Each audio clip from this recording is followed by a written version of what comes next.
Assalamualaikum warahmatullahi wabarakatuh. Perkenalkan, nama saya Muhammad Khalid Bagani dengan NPM 24106310 Di sini saya akan menganalisis video renang gaya kupu-kupu dari teman saya yang bernama Asep Cahyadinata dari kelas 2D. Renang gaya kupu-kupu adalah salah satu renang yang diperlombakan dalam olimpiade dan lomba-lomba resmi yang lain. Karena gerakan kakinya, gaya ini juga dikenal sebagai gaya lumba-lumba atau dolphin. Dibandingkan gaya renang lainnya, renang gaya kupu-kupu memerlukan kekuatan yang benar dari perenang. Yang pertama itu ada kepala netral di dalam air. Saat melakukan gerakan awal, kepala harus di dalam posisi netral, sejajar dengan badan. Pandangan ke bawah untuk mengurangi hambatan air. Kedua, mengangkat kepala saat bernafas. Kepala diangkat saat tangan hampir menyelesaikan tarikan ke belakang. Gerakan kepala mengikuti gerakan tubuh yang naik karena dorongan kaki dan tangan. Pandangan sedikit ke depan, tapi jangan terlalu tinggi agar tidak mengangkat springback. Yang ketiga yaitu kembali ke air dengan lembut. Setelah mengambil nafas, kepala harus segera kembali ke dalam air sebelum tangan masuk kembali. Ini menjaga keseimbangan tubuh dan menghindari tenggelamnya pinggul. Terus ada gerakan pinggul sejajar dengan tendangan dolphin. Pinggul harus bergerak naik dan turun mengikuti irama tendangan dolphin. Saat kaki menekan ke bawah, pinggul sedikit naik. Saat kaki bergerak ke atas, pinggul sedikit turun. Nah, yang kedua ada jangan terlalu kaku atau pasif. Pinggul harus tetap rileks namun aktif mengikuti alur lubang tubuh. Jangan hanya mengandalkan kaki karena dorongan utama berasal dari kombinasi gerakan seluruh tubuh. Yang ketiga ada koordinasi dengan tangan dan nafas. Saat tangan masuk ke air setelah recovery, pinggul mulai naik. Ketika tangan bergerak ke bawah dan ke belakang, dalam fase tarikan, pinggul mulai turun. Saat pengambilan nafas, pinggul tetap stabil agar kepala tidak terlalu naik.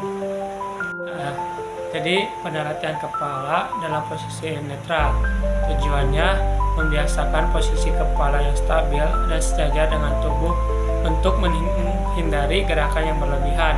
Caranya, berenang tanpa mengambil nafas, fokus menjaga kepala tetap dalam posisi netral, yaitu menghadap ke bawah.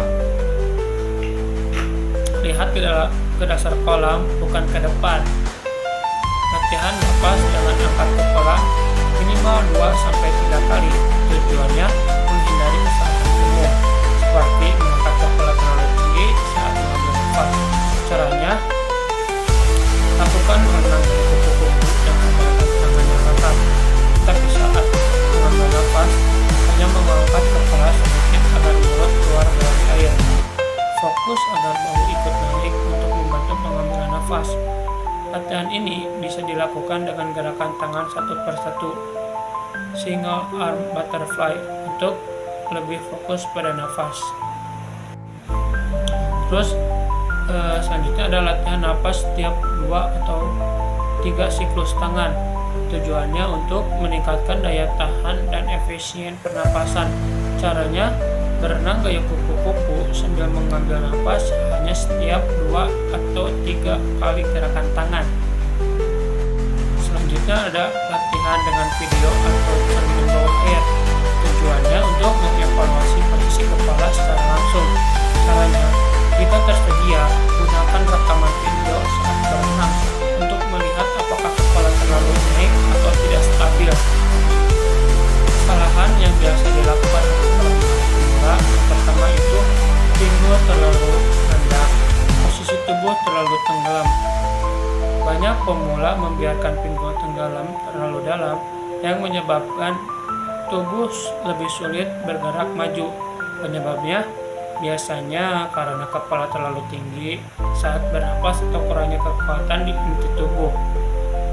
Yang kedua, Pinggul terlalu kaku dan tidak mengikuti gerakan tubuh.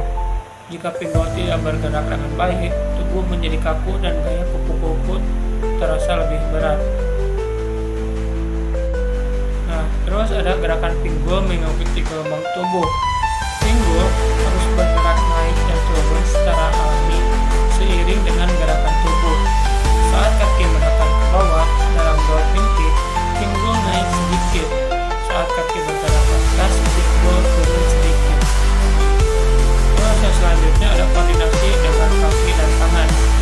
Gerakan pinggul harus selaras dengan tendangan dolphin dan tarikan tangan. Saat tangan masuk ke air dan mulai tarikan, pinggul mulai turun. Saat tangan melakukan dorongan ke belakang, pinggul mulai naik, membantu tubuh bergerak lebih lancar. Terus yang ketiga ada pinggul fleksibel, bukan kaku. Pinggul harus tetap rileks dan fleksibel agar gerakan mengalir tanpa menghambat kecepatan.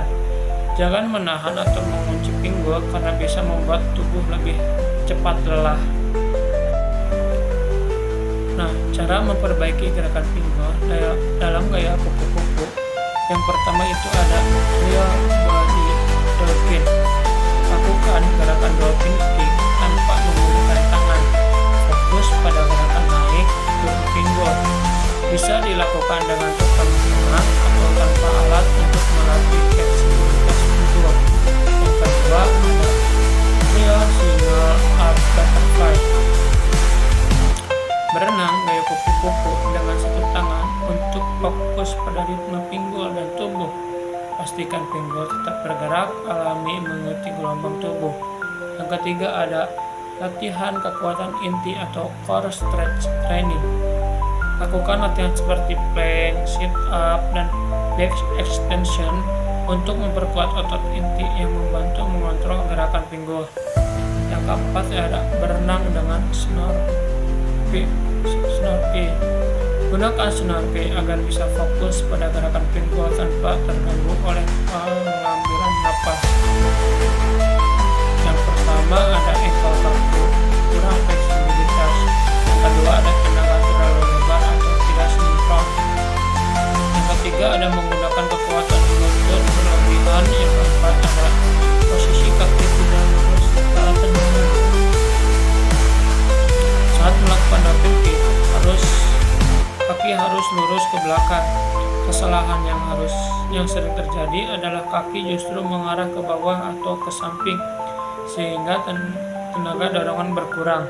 Dalam renang gaya kupu-kupu, gerakan ankle atau pergelangan kaki sangat penting untuk menghasilkan dorongan maksimal dalam tendangan dolphin kick. Berikut teknik yang benar. Yang pertama, ankle harus fleksibel atau lentur. Ankle harus tetap rileks dan fleksibel agar air bisa mengalir dengan baik saat melakukan tendangan. Saat kaki menekan ke bawah, ujung kaki atau jari-jari harus tetap lurus dan mengarah ke belakang, bukan ke bawah. Yang ketiga ada posisi kaki saat menekan ke bawah. Gunakan punggung kaki untuk mendorong air ke bawah dan belakang, bukan ke samping. Jangan menekuk ankle terlalu kaku atau membengkokkan kaki ke arah dalam. Yang keempat ada tendangan kecil dan efektif. Tendangan harus dilakukan dengan gerakan kecil tetapi kuat, bukan gerakan besar yang memperlambat laju renang. Hindari tendangan yang terlalu melebar ke samping. Terus ada latihan fleksibilitas ankle. Lakukan peregangan ankle sebelum dan sesudah berenang untuk meningkatkan kelenturan. Gunakan fin atau kaki katak saat latihan untuk membantu melatih gerakan ankle yang benar. Terus yang keduanya ada real vertical dolphin kick. Lakukan dolphin kick secara vertikal di dalam air dengan tangan di atas kepala. Fokus pada gerakan ankle yang fleksibel dan dorongan yang kuat. Yang ketiga adalah latihan body dolphin di permukaan air. Lakukan tendangan dolphin dalam posisi telungkup dengan tangan lurus ke depan tanpa gerakan tangan. Latihan ini membantu memastikan gerakan ankle dan kaki tetap seirama dengan gerakan tubuh. Yang selanjutnya ada gunakan papan renang. Pegang papan renang dengan tangan lurus ke depan dan fokus hanya pada gerakan kaki dan engkel. Pastikan engkel tetap lurus dan lentur saat menekan ke bawah. Terus yang selanjutnya ada latihan di darat dengan resistance band. Gunakan resistance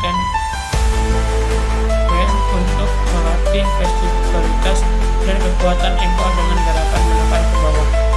Selanjutnya ada luncuran. Yang pertama itu ada luncuran terlalu singkat. Banyak pemula langsung memulai gerakan tangan tanpa memanfaatkan luncuran dengan baik. Yang kedua ada dorongan kaki tidak kuat atau tidak lurus. Jika dorongan diri dinding kurang kuat atau tidak sejajar dengan air, kecepatan akan berkurang drastis. Yang ketiga ada kaki tidak rapat atau engkel kaku. Kaki yang terbuka atau engkel yang kaku akan menciptakan hambatan air yang lebih besar. Yang keempat ada mengangkat kepala terlalu cepat. Jika kepala diangkat terlalu awal, tubuh akan tenggelam dan kehilangan momentum. Yang pertama itu ada tubuh harus streamline, sejajar dan lurus dengan air.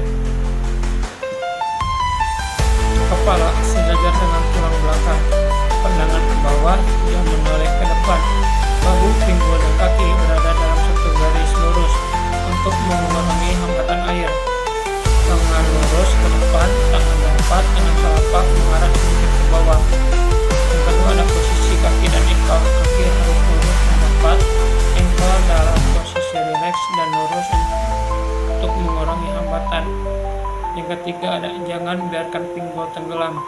Pinggul harus tetap sejajar dengan air, tidak boleh turun terlalu dalam. Bagaimana gerakan 2 rangkaian 1 kali nafas yang baik dan benar pada renang gaya kupu-kupu? Sinkronisasi yang buruk antara gerak tangan, kaki, dan nafas, tendangan dolphin yang tidak konsisten, lupa menjaga posisi kepala netral di rangkaian pertama. Latihan untuk memperbaiki teknik 2 rangkaian 1 kali nafas. Yang pertama itu ada trial no bridge butterfly, berenang gaya kupu-kupu selama beberapa meter tanpa mengambil nafas untuk membiasakan posisi kepala yang stabil.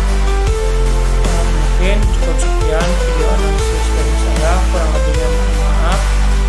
Bilang taufiq hidayah. Wassalamualaikum warahmatullahi wabarakatuh. Cara berenang gaya kupu yang baik dan benar. Yuta, let's go. Nah, untuk contoh gaya kupunya kayak gini ya guys. Kalian perhatiin baik-baik. Nah, kalian bisa latihan kaki dulu untuk pertama-tama kayak gini guys. Tangannya taruh di samping badan kalian dan pukul bersamaan 2 kali lalu ambil nafas. Ini untuk ngebiasain timing gaya kupu kalian guys. Nah, lalu lakuin drill kayak gini guys. Tangan kanan sekali, tangan kiri tarik sekali, lalu 2 full gaya kupu. Kalian boleh nggak ambil nafas di saat ini guys. Ini buat ngelatih timing. Nah, untuk ambil nafasnya kalian jangan ketinggian dan jangan tangan duluan yang jatuh lalu kepala guys. Nah, kalau ini adalah contoh yang salahnya guys. Nah, ini untuk contoh gaya kupunya guys. Kalian perhatiin saat pengambilan nafasnya guys. Jangan terlalu tinggi dan jangan terlalu rendah, segini cukup guys. Lalu ketika tutup selalu barengi dengan kepala guys. Masih banyak guys tentang tips gaya kupu, makanya kalian jangan lupa like, comment, follow, dan share agar tidak ketinggalan video-video gue selanjutnya. Bye! 3 drill gaya kupu-kupu ya guys. Let's go. Yang pertama 2 stroke kanan kiri, 2 stroke full. Kalau kalian udah punya fins, pakai fins ya. Ini ngelatih timing sama rhythm kalian ya, sama pinggang kalian juga. Kedua, kaki bebas tangan kupu guys. Kayak gini. Lakuin dengan cepat. Ini ngelatih speed dan power kalian ya. Lakuin cara ini 15 meter atau 25 meter guys. Yang ketiga ada butterfly beyond. Nah, gue nggak tahu nih beyond itu dari kata apa guys. Yang tahu kolom komentar di bawah ya. Badan kalian itu masuk kayak gini guys, 3 kali pukulan kupu di bawah air, terus tarikannya setengah aja guys, kayak gini. Tuh, ini ngelatih timing sama flow badan kalian juga guys di air, kayak gitu. Thank you guys, jangan lupa like, comment, follow, dan share ya guys. Thank you.